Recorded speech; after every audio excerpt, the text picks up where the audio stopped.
दोस्तों इस मूवी को देखने के बाद मुझे बस यही चीज सबसे खराब लगी कि क्यों इस मूवी को ऑस्कर नहीं मिली, और नहीं मिली तो नहीं मिली। आज तक क्यों मैंने इस बेहतरीन कॉमेडी मूवी को नहीं देखा, और नहीं देखा तो नहीं देखा। आज तक किसी ने इस मूवी को एक्सप्लेन भी क्यों नहीं किया। तो दोस्तों ये मूवी एक मछुआरे के बारे में है जिसे एक दिन ये जालिम दुनिया जिगलो बनाकर ही छोड़ता है। अगर आपको जिगलो के बारे में पता नहीं है तो मैं आपको बता दूं कि वही आदमियों को जिगलो कहा जाता है जो लोग पैसों के बदले में लड़कियों को सर्विस देते हैं। खैर कहानी की शुरुआत में हम डेनिस नाम के एक मछुआरे को देखते हैं जो नंगा होकर म्यूजियम में मौजूद एक फिश टैंक को साफ कर रहा था। अब म्यूजियम में आए सभी लोग जब रंग बिरंगी मछलियों के साथ ड्यूस को बिना कपड़ों के तैरते हुए देखते हैं तभी उसे उसके नौकरी से धक्के मारकर निकाल दिया जाता है। आगे वो अपना सामान लेकर बस से नए नौकरी की तलाश में निकलता है, जहाँ पर उसके बाल्टी से टपकते हुए पानी में पैर लगने की वजह से एक बुढ़िया का पेट का पानी हिल जाता है। वो अपनी क्रश एलिसन के दुकान पर जाकर उससे कुछ काम मांगता है, लेकिन एलिसन के पास उससे करवाने के लिए कोई भी काम नहीं था। इसी बीच वो एलिसन से 2-4 घोंघा मांगता है ताकि वो घर जाकर उसे पकाकर खा सके।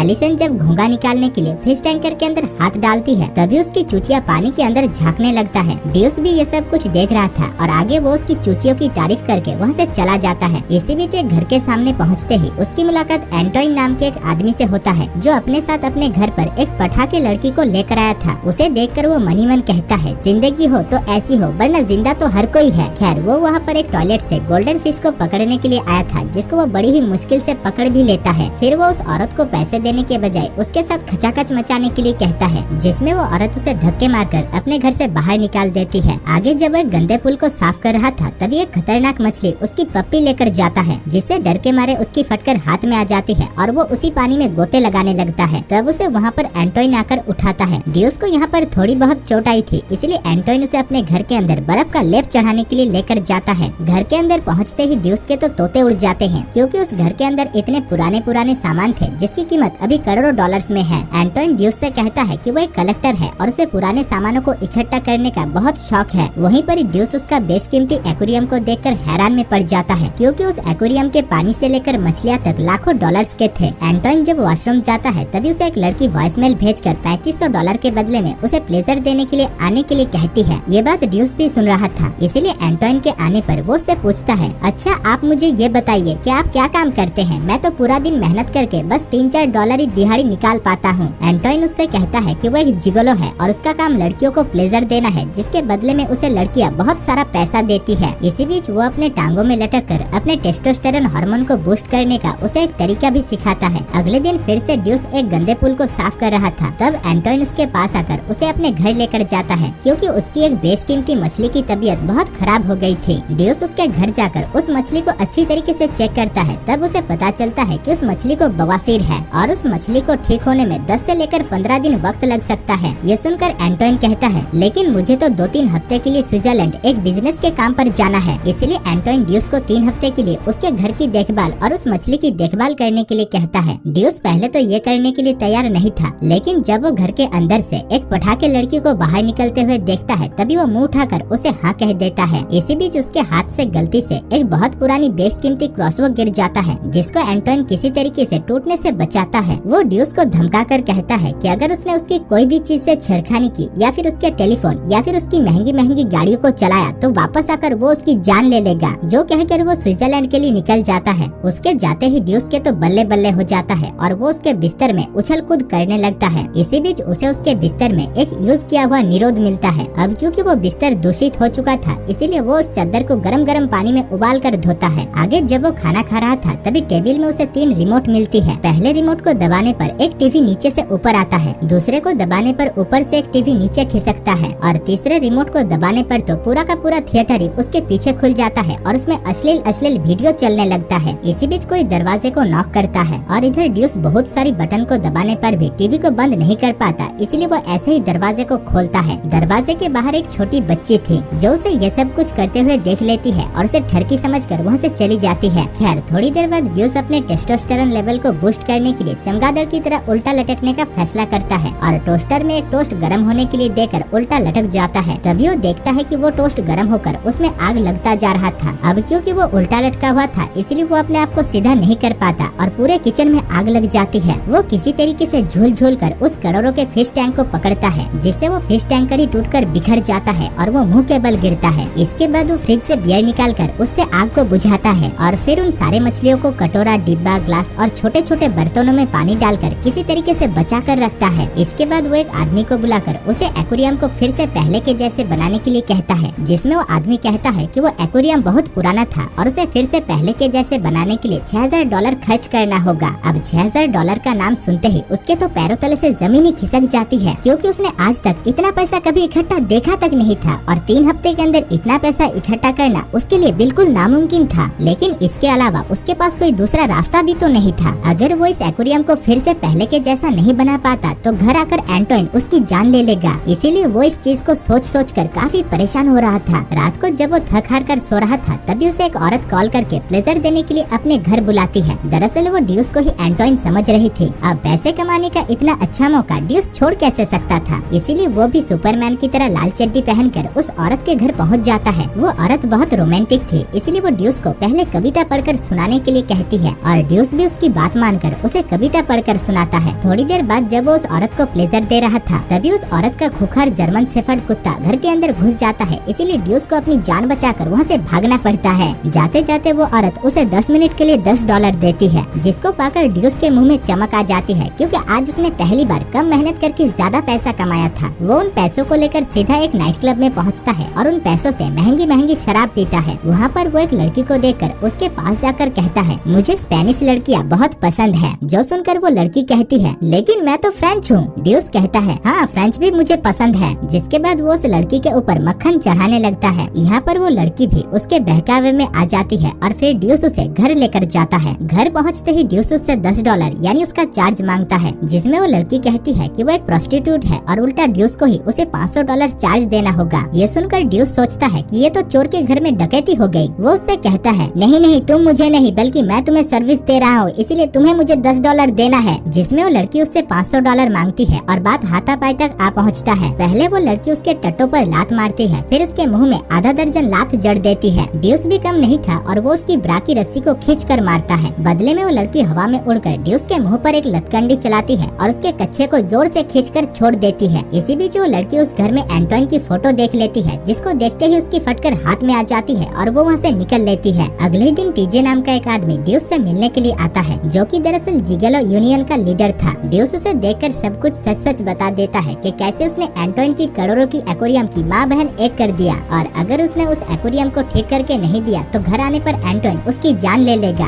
अब उसकी मजबूरी को देखकर टीजे उसकी मदद करने का फैसला करता है। वो उससे कहता है कि स्टॉक मार्केट से भी ज्यादा फायदा इस जिगलो बिजनेस में है, लेकिन इसके लिए तुम्हें तैयार होना होगा और तुम्हारे पिछवाड़े को और भी बड़ा करना होगा। जिसके बाद वो उसे प्रोफेशनल जिगलो बनने के लिए तैयार करता है। आगे वो उसे उसके दूसरे क्लाइंट के घर छोड़कर कहता है कि कभी किसी क्लाइंट के साथ प्यार मोहब्बत मत करना। इसके बाद ड्यूस मुंह उठाकर उस क्लाइंट के घर के अंदर घुस जाता है और सीधा उसके बेडरूम में आ पहुंचता है। वहाँ पर पहुँचते ही उसकी फटकर 464 हो जाती है, क्योंकि वो औरत कोई कमसिन कली नहीं बल्कि 52 गज के दामन लेकर बिस्तर पर फैला हुआ एक जंगली सुअर था। उसे देखते ही ड्यूस के तो पसीने पसीने होने लगता है और वो उसे थोड़ा बहुत मनोरंजन करके रात को किसी तरीके से गुजारता है। अगले दिन वो टीजे के मुंह पर कह देता है कि वो इस काम को और नहीं करेगा, लेकिन टीजे जब उसे पिछली रात उसने जो मेहनत की उसका पैसा देता है तब वो टीजे से कहता है, ठीक है मैं करने के लिए तैयार हूँ, पर मुझे सोचने के लिए कुछ वक्त चाहिए। दूसरी तरफ हम डिटेक्टिव ग्लूकोज को देखते हैं, जो उन दोनों की बात छिपकर सुन रहा था। इधर ड्यूस जब बाथरूम में टॉयलेट करने के लिए जाता है तब वो वहाँ पर अपने पिताजी को देखता है, जो कि वहाँ पर बाथरूम साफ करने का काम करते हैं। वो वहाँ पर उनसे पूछता है, पापा क्या लड़कियों को प्लेजर देकर उनसे पैसे लेना गलत बात है? जिसमें उसके पिता कहते हैं, नहीं बेटा बिल्कुल गलत नहीं है। खैर आगे ड्यूस अपने तीसरे क्लाइंट कोकोनट ट्री से मिलने के लिए जाता है। दोस्तों इस लड़की की हाइट इतनी ज्यादा है कि डायरेक्टर ने पूरी की पूरी मूवी में इसकी शक्ल हमें एक बार भी नहीं दिखाया और इसीलिए मैंने इस मूवी में इसका नाम कोकोनट ट्री रख दिया। खैर कोकोनट ट्री ड्यूस को बच्चों की तरह गोदी में उठाकर उसे बेडरूम में लेकर जाती है और उसके कपड़े उतारकर उसका शोषण करने लगती है। ड्यूस को जब ये सब कुछ अच्छा नहीं लगता तब वो सरसों के तेल से उस लड़की के पैरों को मसाज करने लगता है। आगे जब वो उसे सर्विस देकर घर वापस लौट रहा था तभी डिटेक्टिव ग्लूकोज उसे पकड़ लेता है और उससे कहता है कि उसे पता चल चुका है कि ड्यूस एक जिगलो है। ड्यूस उसे यहाँ पर झूठ कहता है कि वो तो बस फिश टैंकर को साफ करने के लिए आया था। खैर आगे ड्यूस और एक क्लाइंट के पास जाता है जिसको मिर्गी का दौरा आता था। वो ड्यूस से कहती है कि वो इस मिर्गी के दौरे को कंट्रोल करने की बहुत कोशिश करती है, लेकिन ये उसके काबू में नहीं आता। डेनिस इन सभी लड़कियों को सर्विस दे देकर बहुत परेशान हो चुका था, क्योंकि वो जिस भी लड़की को सर्विस देता था वो अंधी कानी लूली लंगड़ी ही निकलती थी। इसीलिए वो टीजे को साफ साफ कह देता है कि वो ये काम और नहीं करेगा। तब टीजे उससे कहता है कि इस बार वो जिस लड़की को प्लेजर देने के लिए जाएगा वो एकदम पठाका लड़की होगी। अब डेनिस उसकी बात मानकर अगले क्लाइंट के पास जाता है। रेस्टोरेंट में एक अंधी बुढ़िया उसे इशारों में अपने पास बुलाती है। डेनिस सोचता है कि उसके किस्मत में इससे अच्छा और क्या ही मिल सकता है, लेकिन उस बुढ़िया के पास आते ही उसे पता चलता है कि वो बुढ़िया उसे नहीं बल्कि वेटर को बुला रही थी और उधर केट नाम की एक खूबसूरत लड़की उसका इंतजार कर रही थी। केट को देखते ही वो उसके प्यार में अंधा हो जाता है और उस रात वो केट को लेकर सड़क पर आवारा कुत्तों की तरह भटकता है। इसी बीच जब वो केट को घर छोड़कर अपने घर लौट रहा था तभी डिटेक्टिव ग्लूकोज उसे फिर से पकड़ लेता है। दरअसल डिटेक्टिव ग्लूकोज ड्यूस को नहीं बल्कि एंटोइन और टीजे को पकड़ना चाहता है, इसीलिए वो ड्यूस का पीछा कर रहा है। यहाँ पर ड्यूस उससे फिर से झूठ कहता है कि वो कोई जिगलो विगलो नहीं है और वो तो बस केट को डेट कर रहा है। खैर अगले दिन वो टीजे को बताता है कि वो केट को पसंद करने लगा है, जिसमें टीजे उसके ऊपर भड़क जाता है और उसे प्यार मोहब्बत छोड़कर अपने काम पर फोकस देने के लिए कहता है। इस बार ड्यूस जिस क्लाइंट के पास जाता है उसे सोने की बीमारी थी और वो खड़े खड़े लुढ़क जाती थी। ड्यूस पूरा दिन उसे झेलती है और रात को उसे उसके घर पर छोड़कर अपने घर के लिए निकल लेता है। अब धीरे धीरे वो एक प्रोफेशनल जिगलो बन चुका था और वो उन सभी लड़कियों को डेट करने के साथ साथ एंटोइन के घर को ठीक करने का काम भी कर रहा था। इसी बीच एक दिन जब वो केट को डेट कर रहा था तभी उसे याद आता है कि आज उसके पिता का बर्थडे है, इसलिए वो केट को अपने पिता से मिलाने के लिए लेकर जाता है। केट वहाँ पर उसके पिता को हैप्पी बर्थडे विश करती है। अब क्योंकि ड्यूस के पिता भी